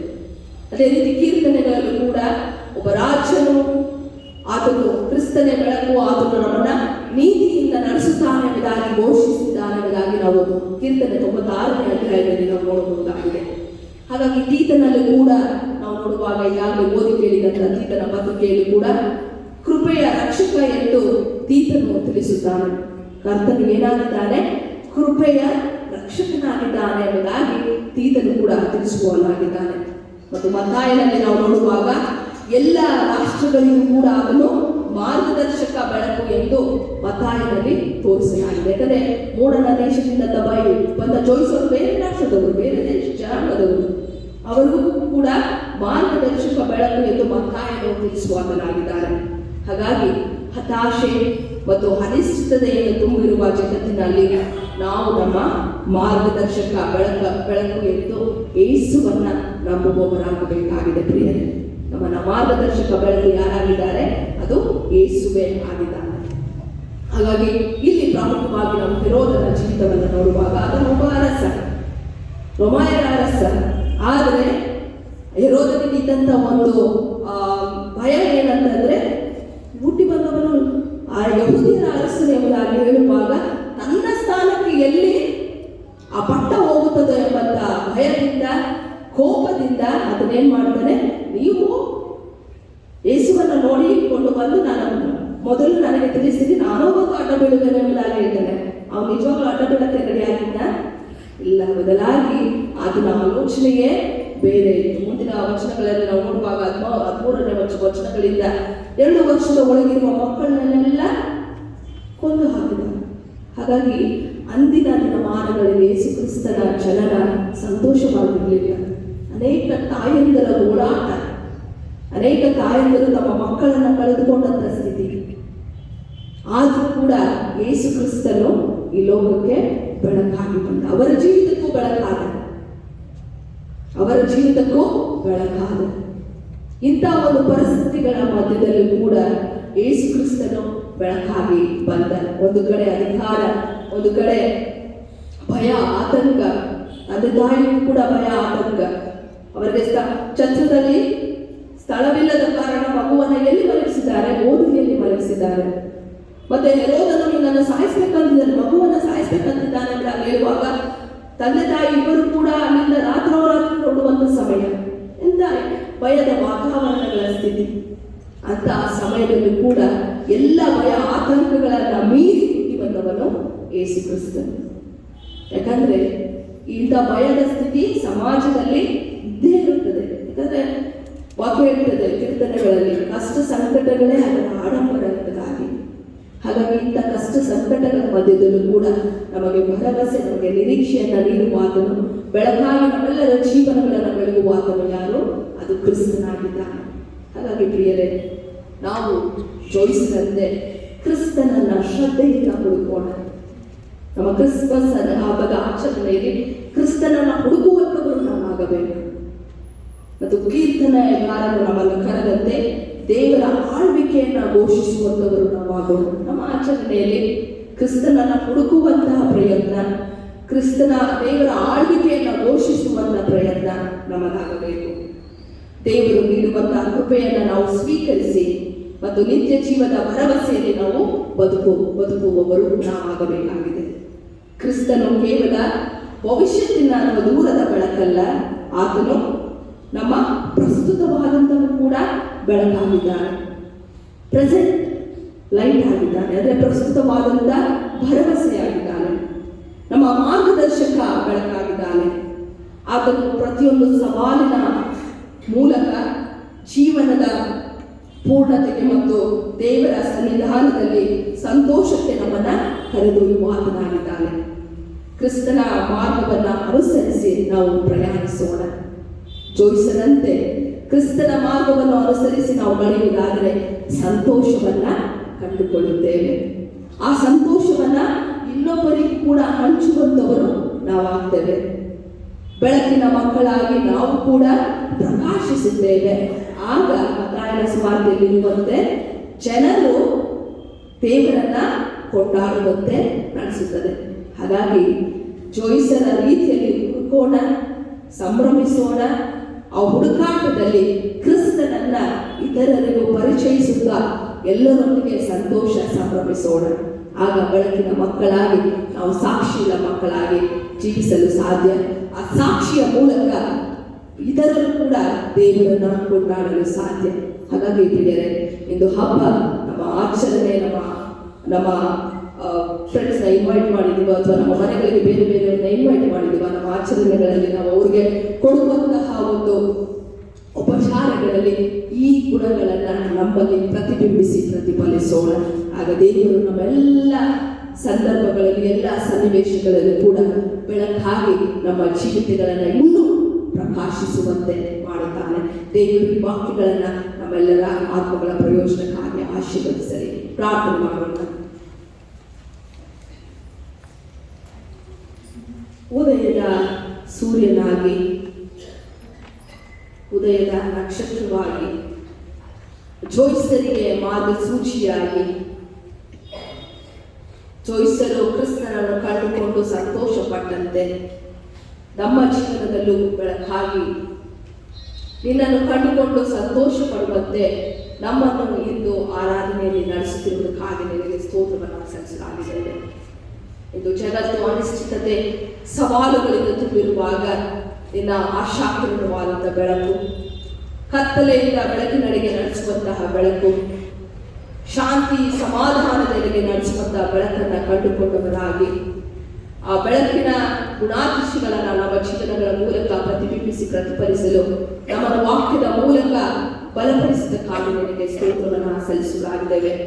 ನಿನ್ನನ್ನು ಹುಡುಕುತ್ತಾ ನಿನ್ನೊಟ್ಟಿಗೆ ಪ್ರಯಾಣ ಮಾಡುವ ಹಾಗೆ ನಮ್ಮನ್ನ ನಿನ್ನ ವಾಕ್ಯದ ಮೂಲಕ ಎಚ್ಚರಿಸಿದೆ ಸ್ವಾಮಿ. ನಮ್ಮ ಆಚರಣೆಗಳಲ್ಲಿ ಹೌದು ಸ್ವಾಮಿ, ಎಲ್ಲ ಅಂಶಗಳನ್ನ ಪ್ರತಿಬಿಂಬಿಸಿ ಪ್ರತಿಫಲಿಸುವ ಹಾಗೆ ಕಾರ್ಯ ಮಾಡು. ಯೇಸು ಕ್ರಿಸ್ತನ ಮುದಾದ ನಾಮದಲ್ಲಿ ಪ್ರಾರ್ಥನೆಯನ್ನು ಬೇಡುವವರಾಗಿದ್ದೇವೆ.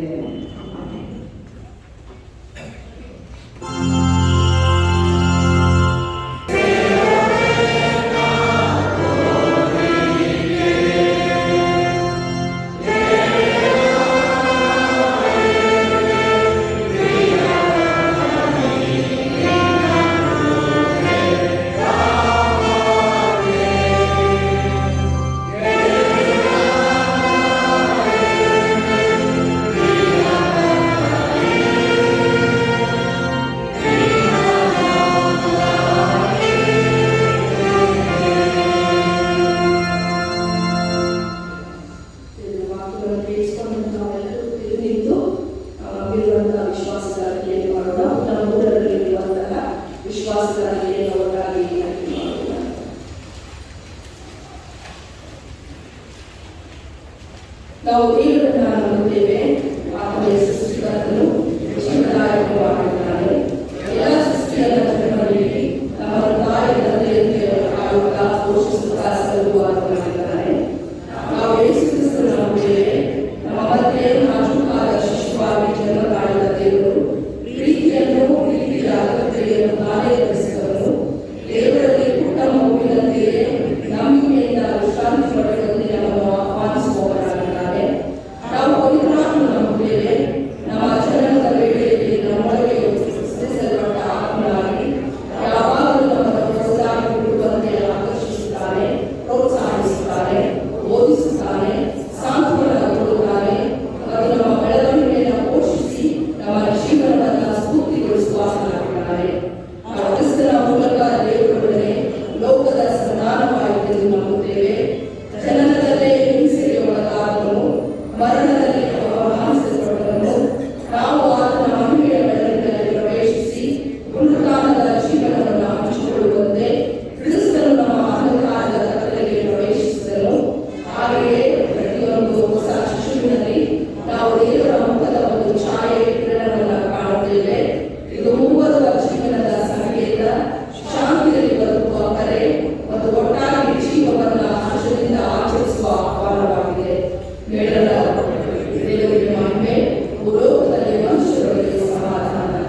ಕೊಯಲಿನಿಂದ ವಿಶೇಷ ಗೀತೆಯನ್ನು ಆಲಿಸೋಣ. ಸಮಯದಿಂದ ವಿಶೇಷ ಗೀತೆಯನ್ನು ಆಲಿಸೋಣ. ಪ್ರಿಯ ಸಭಿಕರೇ, ಗಾಯನ ಮಂಡಳಿಯ ಪರವಾಗಿ ತಮ್ಮೆಲ್ಲರಿಗೂ ಕ್ರಿಸ್ಮಸ್ ಹಬ್ಬದ ಶುಭಾಶಯಗಳನ್ನು ಕೋರುವವರಾಗಿದೆ. ಯೇಸು ಕ್ರಿಸ್ತನ ಜನನದ ಸಂಭ್ರಮವನ್ನು, ತಂದೆಯಾದ ದೇವರ ಪ್ರೀತಿಯನ್ನು ಮತ್ತು ಪವಿತ್ರಾತ್ಮನ ಅನ್ಯೋನ್ಯತೆಯನ್ನು ಸಂಭ್ರಮಿಸಿ ಸಂತೋಷಿಸುವ ಈ ಹಾಡಿನ ರಚನೆ, ರಾಗ ಸಂಯೋಜನೆ ಮತ್ತು ಗಾಯನ ಮಂಡಳಿಯವರು ಈ ಹಾಡನ್ನು ಮಾಡುವಂತೆ ಸಿದ್ಧಪಡಿಸಿದವರು ಶ್ರೀಯುತ ಸುರೇಶ್ ಜಾನಿತ್ ಅವರು. ಈ ಹಾಡಿಗೆ ಸಂಗೀತದ ಕೀಬೋರ್ಡ್ ಮೂಲಕ ನಡೆಸುವವರು ಅಭಿಷೇಕ್ ಪಾಲ್ ಹಾಗೂ ಗಿಟಾರ್ ಮೂಲಕ ಅರ್ನೆಸ್ಟ್ ಸೋನ್ಸ್. ಇವರೆಲ್ಲರಿಗೂ ಹಾಗೂ ಗಾಯನ ಮಂಡಳಿಯ ಸದಸ್ಯರೆಲ್ಲರಿಗೂ ಸಭೆಯ ಸಭಾಪಾಲಕರ ಹಾಗೂ ಸಭಾಪಾಲನ ಸಮಿತಿಯ ಸದಸ್ಯರೆಲ್ಲರ ಪರವಾಗಿ ವಂದಿಸಿ ಕೃತಜ್ಞತೆಗಳನ್ನು ಸಲ್ಲಿಸುವನಾಗಿದೆ.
ಇದ್ದೇವೆ. ಸಭೆಯವರಾದಂಥ ನಮ್ಮೆಲ್ಲರಿಗೂ ಹಾಗೂ ಇತರ ಸಭೆಗಳಿಂದ ಬಂದಂಥವರೆಲ್ಲರಿಗೂ ಸಭಾಪಾಲಕರಿಗೂ ಮತ್ತು ಸಭಾಪಾಲಕ ಸಮಿತಿಯ ಸದಸ್ಯರ ಪರವಾಗಿ ಕ್ರಿಸ್ಮಸ್ ಹಬ್ಬದ ಶುಭಾಶಯಗಳನ್ನು ತಿಳಿಸುವವರಾಗಿದ್ದೇವೆ. ಆರಾಧನೆಯ ತರುವಾಯ ಎಲ್ಲರಿಗೂ ಕೂತಿರುವ ಸ್ಥಳದಲ್ಲೇ ಕ್ರಿಸ್ಮಸ್ ಕೇಕ್ ಅನ್ನು ಹಂಚಲಾಗುವುದು ದಯವಿಟ್ಟು ಸಭೆಯವರು ಸಹಕರಿಸಬೇಕಾಗಿ ಕೋರುತ್ತೇವೆ. ಆರಾಧನೆಯ ನಂತರ ಕುಳಿತಿರುವ ಸ್ಥಳದಲ್ಲಿಯೇ ಕ್ರಿಸ್ಮಸ್ ಕೇಕ್ ಅನ್ನು ಹಂಚಲಾಗುವುದು ದಯವಿಟ್ಟು ಸಭೆಯವರು ಸಹಕರಿಸಬೇಕಾಗಿ ಕೋರುತ್ತೇನೆ. ಅದೇ ರೀತಿ ಮುಂದಿನ ಭಾನುವಾರ 9 ಗಂಟೆಗೆ ಆರಾಧನೆ ನಡೆಸಲಾಗುವುದು. ಮುಂದಿನ ಭಾನುವಾರ 9 ಗಂಟೆಗೆ ಆರಾಧನೆ ನಡೆಸಲಾಗುವುದು. ನಾವು ತಂದಿರುವ ಕಾಣಿಕೆಯನ್ನು ಕೂಡಿಸುವ ಹಾಗೆ ಮಾಡುವಂತಹ ಸಂಕೀರ್ತನೆಯಲ್ಲಿ 49ನೇ ಸಂಕೀರ್ತನೆಯನ್ನು ಮಾಡೋಣ. 49ನೇ ಸಂಕೀರ್ತನೆ ಬನ್ನಿರಿ ಮಿತ್ರರೇ ಹರ್ಷವ ಹೊಂದುವ ಉನ್ನತ ಬರಕಾಗಿದೆ.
ಮಾಯ ಮಾಡುತ್ತರು ಎಲ್ಲ ಕಾಣಿಕೆಗಳನ್ನು ಸಮರ್ಪಿಸಿ ಪ್ರಾರ್ಥನೆ ಮಾಡೋಣ. ಲೋಕಕ್ಕೆ ಬೆಳಕಾಗಿ ನರಾಕಾರವೆಂದು ಬಂದಂತಹ ಯೇಸು ಕ್ರಿಸ್ತನೇ, ಹೌದು ಸ್ವಾಮಿ, ಈ ಅಲ್ಪ ಕಾಣಿಕೆಗಳೊಂದಿಗೆ ನಿನ್ನ ಮುಂದೆ ತಲೆಬಾಗಿದ್ದೇವೆ. ವಿಶೇಷವಾಗಿ ಸ್ವಾಮಿ, ನೀನು ಹುಟ್ಟು ಬಂದಂಥ ಸಂತೋಷವನ್ನ ಅದು ಜೋಯಿಸಲು ಚಿನ್ನ ಧೂಪ ರಕ್ತ ಬೋಳಗಳ ಕಾಣಿಕೆಯಾಗಿ ಅರ್ಪಿಸಿ ನಿನ್ನನ್ನು ಕೊಂಡಾಡುತ್ತಾ ಸಂತೋಷ ಪಟ್ಟಂತೆ ನಾವು ಕೂಡ ಆ ಸಂತೋಷವನ್ನ ನೀನು ನಮಗೆ ಕೊಟ್ಟಂತ ಹೌದು ಸ್ವಾಮಿ ಕೈ ಪ್ರಯಾಸಗಳಲ್ಲಿ ನಮಗೆ ಕೊಟ್ಟಂತ ಎಲ್ಲ ಆಶೀರ್ವಾದಗಳಲ್ಲಿ ಹೌದಪ್ಪ ನಿನ್ನನ್ನು ನೆನೆಸಿ ನಿನಗಾಗಿ ಕಾಣಿಕೆಗಳನ್ನು ಸಮರ್ಪಿಸಿದ್ದೇವೆ. ಈ ಕಾಣಿಕೆಗಳನ್ನು ಕೊಟ್ಟಂತ ಎಲ್ಲ ಕೈಗಳನ್ನು ನೀನು ಆಶೀರ್ವದಿಸುವುದಾಗಿ ನಿನ್ನಲ್ಲಿ ಪ್ರಾರ್ಥಿಸಲಾಗಿದ್ದೇವೆ. ಹೌದಪ್ಪ, ಅನೇಕ ಬೇಡಿಕೆ, ಅನೇಕ ಪ್ರಾರ್ಥನೆ, ಅನೇಕ ಸಂಭ್ರಮ, ಸಡಗರ, ಸಂತೋಷ, ನೀನು ಮಾಡಿದಂಥ ಉಪಕಾರಗಳನ್ನು ನೆನೆಸಿ ಕಾಣಿಕೆಗಳನ್ನು ಸಮರ್ಪಿಸಿದ್ದಾರೆ. ಹೌದಪ್ಪ, ಅವರ ಎಲ್ಲ ಪ್ರಾರ್ಥನಾ ವಿಗ್ರಹಗಳನ್ನು ಲಾಲಿಸಿದ್ದಕ್ಕಾಗಿ ಸ್ತೋತ್ರ. ಮುಂದೆಯೂ ಕೂಡ ನಡೆಸುವುದಾಗಿ ಪ್ರಾರ್ಥನೆಯಾಗಿದ್ದೇವೆ. ಈ ಎಲ್ಲ ಕಾಣಿಕೆಗಳು ನಿನ್ನ ಸುರಾಜ್ಯದ ಸೇವೆಗೆ, ನಿನ್ನ ರಾಜ್ಯದ ಅಭಿವೃದ್ಧಿಗೆ ಉಪಯೋಗವಾಗಲಿ ಎಂಬುದಾಗಿ ನಿನ್ನಲ್ಲಿ ಪ್ರಾರ್ಥನೆಯಾಗಿದ್ದೇವೆ. ಹೌದು ಸ್ವಾಮಿ, ಎಲ್ಲೆಲ್ಲೂ ಸಂಭ್ರಮ, ಸಡಗರ, ಸಂತೋಷ, ಯಾಕಂದ್ರೆ ನಿನ್ನ ಹಬ್ಬವನ್ನು ಆಚರಿಸುತ್ತಿದ್ದೇವೆ ಸ್ವಾಮಿ. ಮನೆಯಲ್ಲಿ ಆಶಾದೀಪವಾಗಿರು, ಮನೆಯಲ್ಲಿ ಆಶಾಕಿರಣವಾಗಿರು, ಮನೆಯಲ್ಲಿ ಸಮಾಧಾನ ಶಾಂತಿಯನ್ನು ಕೊಟ್ಟು ಹೌದು ಹಬ್ಬವನ್ನ ಸಂಭ್ರಮದಿಂದ ಆಚರಿಸಲಿಕ್ಕಾಗುವಂತೆ ನಡೆಸುತ್ತಿರುವುದಕ್ಕಾಗಿ ನಿನಗೆ ಸ್ತೋತ್ರವನ್ನು ಸಲ್ಲಿಸಲಾಗಿದ್ದೇವೆ. ಯಾರ್ಯಾರ ಮನೆಯಲ್ಲಿ ಇನ್ನೂ ಕುತೂಹಲಗಳಿಂದ ಹೌದು ಸ್ವಾಮಿ ಹಬ್ಬ ಅವರನ್ನು ಆಚರಿಸದೇ ಇದ್ದಾರೋ ಅಂಥವರಿಗೆ ಬೇಕಾದಂಥ ಅಗತ್ಯತೆಗಳನ್ನು ಕೊಟ್ಟು ಸಂಭ್ರಮಿಸುವ ಹಾಗೆ, ಹರ್ಷಿಸುವ ಹಾಗೆ ಅವರ ಮನೆಗಳಲ್ಲಿ ಸ್ವಾಮಿ ನೀನೇ ಆಶಾಕಿರಣವಾಗಿ ನಿರಾಶ ಬದುಕಿಗೆ ನಿರೀಕ್ಷೆಯನ್ನು ಕೊಟ್ಟು ಸಂತೋಷವನ್ನು ಪಡೆಯುವುದಾಗಿ ನಿನ್ನಲ್ಲಿ ಪ್ರಾರ್ಥನೆಯಾಗಿದ್ದೇವೆ. ವಿಶೇಷವಾಗಿ ನಮ್ಮ ಸಭೆಯ ಕುಟುಂಬಗಳನ್ನ ನೀನು ನಡೆಸಿದಂಥ ರೀತಿಗಾಗಿ ನಿನಗೆ ಸ್ತೋತ್ರವನ್ನು ಸಲ್ಲಿಸಲಾಗಿದ್ದೇವೆ. ವಿಶೇಷವಾಗಿ ಸ್ವಾಮಿ ಇಡೀ ವರ್ಷ ಕಾಪಾಡಿದೆ ಅದಕ್ಕಾಗಿ ನಿನಗೆ ಸ್ತೋತ್ರ. ಮುಖ್ಯವಾಗಿ ಹಬ್ಬದ ಆಚರಣೆಗಳಲ್ಲಿ, ಭಜನಾ ಕಾರ್ಯಗಳಲ್ಲಿ, ನಡೆಸಿದಂಥ ಎಲ್ಲ ಆರಾಧನೆಗಳಲ್ಲಿ ಹೌದು ಸ್ವಾಮಿ ಮಹಿಳೆಯರ ಕ್ರಿಸ್ಮಸ್ ಆರಾಧನೆ, ಯವನಸ್ಥರ ಕ್ರಿಸ್ಮಸ್ ಆರಾಧನೆ, ಮಕ್ಕಳ ಕ್ರಿಸ್ಮಸ್ ಆರಾಧನೆ, ಹೀಗೆ ಎಲ್ಲ ಆರಾಧನೆಗಳಲ್ಲಿ ಕೂಡ ನೀನು ನಮ್ಮನ್ನ ನಡೆಸಿದಿ ಅದಕ್ಕಾಗಿ ನಿನಗೆ ಸ್ತೋತ್ರವನ್ನು ಸಲ್ಲಿಸಲಾಗಿದ್ದೇವೆ. ಇಂದು ಕೂಡ ಈ ಆರಾಧನೆಯಲ್ಲಿ ಪ್ರಸನ್ನನಾಗಿದ್ದುಕೊಂಡು ನಡೆಸುತ್ತಿರುವುದಕ್ಕಾಗಿ ನಿನಗೆ ಸ್ತೋತ್ರವನ್ನು ಸಲ್ಲಿಸಲಾಗಿದ್ದೇವೆ. ವಿಶೇಷವಾಗಿ ಸ್ವಾಮಿ ಯಾರ್ಯಾರು ಅನಾರೋಗ್ಯದಲ್ಲಿದ್ದಾರೋ ಅಂಥವರಿಗೆ ಆರೋಗ್ಯವನ್ನು ದಯಪಾಲಿಸಿಕೊಂಡು ಅವರ ನಿರಾಶೆ, ಅವರ ಹತಾಶೆ, ಅವರ ಹೌದು ಸ್ವಾಮಿ ಬಲಹೀನತೆ, ಹೌದಪ್ಪ ಆ ಬಲಹೀನತೆಗಳಿಗೆ ಬೇಕಾದಂಥ ಬಲವನ್ನು, ಶಕ್ತಿಯನ್ನು ಅನುಗ್ರಹಿಸಿಕೊಂಡು ಹತಾಶೆ, ನಿರಾಶೆಗೆ ಸಂತೋಷ, ಸಮಾಧಾನವನ್ನ ಅನುಗ್ರಹಿಸಿಕೊಂಡು ನಡೆಸುವುದಾಗಿ ಪ್ರಾರ್ಥನೆಯಾಗಿದ್ದೇವೆ. ಅದೇ ರೀತಿ ಸ್ವಾಮಿ ಯಾರು ಕಣ್ಣೀರು, ನೋವು, ದುಃಖಗಳಲ್ಲಿದ್ದಾರೋ ಅಂಥವರಿಗಾಗಿ ಬೇಡುವುದಾಗಿದ್ದೇವೆ. ಅವರ ಕಣ್ಣೀರನ್ನು ಒರೆಸಿ, ಅವರ ದುಃಖವನ್ನು ನೀಗಿಸಿ, ಅವರಿಗೆ ಬೇಕಾದಂಥ ಸಂತೋಷವನ್ನ ಅನುಗ್ರಹಿಸಿಕೊಂಡು ನಡೆಸುವುದಾಗಿ ನಿನ್ನಲ್ಲಿ ಪ್ರಾರ್ಥನೆಯಾಗಿದ್ದೇವೆ. ಯಾವ್ಯಾವ ಕುಟುಂಬಗಳಲ್ಲಿ ಅಸಮಾಧಾನ, ಅಶಾಂತಿಯ ಸ್ಥಿತಿ ಇದೆಯೋ ಸ್ವಾಮಿ ಅಂಥ ಕುಟುಂಬಗಳಿಗೆ ಸಮಾಧಾನ, ಶಾಂತಿಯನ್ನು ಅನುಗ್ರಹಿಸಿಕೊಂಡು ನಡೆಸುವುದಾಗಿ ಪ್ರಾರ್ಥನೆಯಾಗಿದ್ದೇವೆ. ವಿಶೇಷವಾಗಿ ಸ್ವಾಮಿ ತಲೆಬಾಗಿ ಬಂದ ನಮ್ಮೆಲ್ಲರನ್ನ, ನಮ್ಮ ಎಲ್ಲ ಕುಟುಂಬಗಳನ್ನ, ಮಕ್ಕಳನ್ನ, ಯವನಸ್ಥರನ್ನ, ಪುರುಷರನ್ನ, ಸ್ತ್ರೀಯರನ್ನ, ವೃದ್ಧಾಪದಲ್ಲಿರುವವರನ್ನ ಎಲ್ಲರನ್ನೂ ಕೂಡ ಈ ಸಮಯದಲ್ಲಿ ನೆನಪಿಸಿಕೊಳ್ಳಲಾಗಿದೆ. ಎಲ್ಲರಿಗೂ ಬೇಕಾದಂಥ ಅವರವರ ಅಗತ್ಯತೆಗಳಿಗೆ ತಕ್ಕಂತೆ ಎಲ್ಲವನ್ನ ಒದಗಿಸಿಕೊಂಡು ನಡೆಸುವುದಾಗಿ ಪ್ರಾರ್ಥನೆಯಾಗಿದ್ದೇವೆ. ಇಂದು ಜನ್ಮದಿನವನ್ನು ಕಂಡಂತವರಿಗಾಗಿ ಪ್ರಾರ್ಥನೆಯಾಗಿದ್ದೇವೆ. ಕಳೆದ ದಿನಗಳಲ್ಲಿ ಜನ್ಮದಿನವನ್ನು ಕಂಡಂತವರಿಗಾಗಿ ಪ್ರಾರ್ಥನೆಯಾಗಿದ್ದೇವೆ. ಕೊಟ್ಟಂತ ಹೊಸ ವರ್ಷ, ಹೊಸ ದಿನಕ್ಕಾಗಿ ನಿಮಗೆ ಸ್ತೋತ್ರವನ್ನು ಸಲ್ಲಿಸುತ್ತಾ ಮುಂಬರುವ ವರ್ಷಗಳಲ್ಲಿ, ಮುಂಬರುವ ದಿನಗಳಲ್ಲಿ ಕೂಡ ಇವರನ್ನು ಕಾದು ನಡೆಸುವುದಾಗಿ ಪ್ರಾರ್ಥನೆಯಾಗಿದ್ದೇವೆ. ಆರೋಗ್ಯ, ಕ್ಷೇಮ ಎಲ್ಲವನ್ನ ಒದಗಿಸಿಕೊಟ್ಟವರಾಗಿ ನೀವೇ ನಡೆಸುವುದಾಗಿ ಪ್ರಾರ್ಥನೆಯಾಗಿದ್ದೇವೆ. ಮತ್ತೊಮ್ಮೆ ಸ್ವಾಮಿ ನಮ್ಮ ಆರಾಧನೆಯಲ್ಲಿ ನಡೆಸಿ ಇಲ್ಲಿಯವರೆಗೂ ಪ್ರಸನ್ನನಾಗಿದ್ದು ನಡೆಸಿದ್ದಕ್ಕಾಗಿ ಸ್ತೋತ್ರ. ನೀನು ಲೋಕಕ್ಕೆ ಬೆಳಕು, ಮಾರ್ಗಸೂಚಿ ಎಂಬುದಾಗಿ ವಾಕ್ಯದ ಮೂಲಕ ನಮ್ಮನ್ನು ಬಲಪಡಿಸಿದೆ ಅದಕ್ಕಾಗಿ ಸ್ತೋತ್ರ. ಇಲ್ಲಿಂದ ನಾವು ಮನೆಗಳಲ್ಲಿ ತೆರಳು ನಮ್ಮ ಮನೆಗಳಲ್ಲಿ ಹಬ್ಬವನ್ನು ಆಚರಿಸುವಾಗ ಕೇಳಿದಂಥ ವಾಕ್ಯಗಳನ್ನು ಪ್ರತಿಫಲಿಸಲು ನಮ್ಮನ್ನು ಮುನ್ನಡೆಸು. ಮತ್ತೊಮ್ಮೆ ಸ್ವಾಮಿ ಕಾಣಿಕೆಗಳನ್ನು ನಿನಗೆ ಸಮರ್ಪಿಸುತ್ತಾ ನಮ್ಮನ್ನೇ, ನಮ್ಮ ದೇಹ, ನಮ್ಮ ಪ್ರಾಣಗಳನ್ನೇ ನಿನಗೆ ಸಜೀವ ಯಜ್ಞವಾಗಿ ಒಪ್ಪಿಸಿಕೊಡುತ್ತಾ ನಮ್ಮನ್ನ ಪ್ರೀತಿಯಿಂದಲೂ, ಶಾಂತಿಯಿಂದಲೂ, ಸತತೆಯಿಂದಲೂ ನಮ್ಮನ್ನು ತುಂಬಿಸಿ ನಡೆಸಬೇಕಾಗಿ ಒಡೆಯನ ರಕ್ಷಕನಾದ ಯೇಸು ಕ್ರಿಸ್ತನ ಮುದ್ದಾದ ನಾಮದಲ್ಲಿ ಈ ಪ್ರಾರ್ಥನೆಯನ್ನ ಬೇಡುವವರಾಗಿದ್ದೇವೆ. ಹಾಗೆ ನಿಂತುವಂತೆ ಕಳೆದ ಹಾಡುವಂತಹ ಸಂಗೀತದಲ್ಲಿ 81ನೇ ಸಂಗೀತವನ್ನು ಮಾಡೋಣ. 81ನೇ ಸಂಗೀತ ಆ ಮಗುವನ್ನು ಗೋಧಲಿಯಲ್ಲಿ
ವಿಶ್ವಾಸದಿಂದ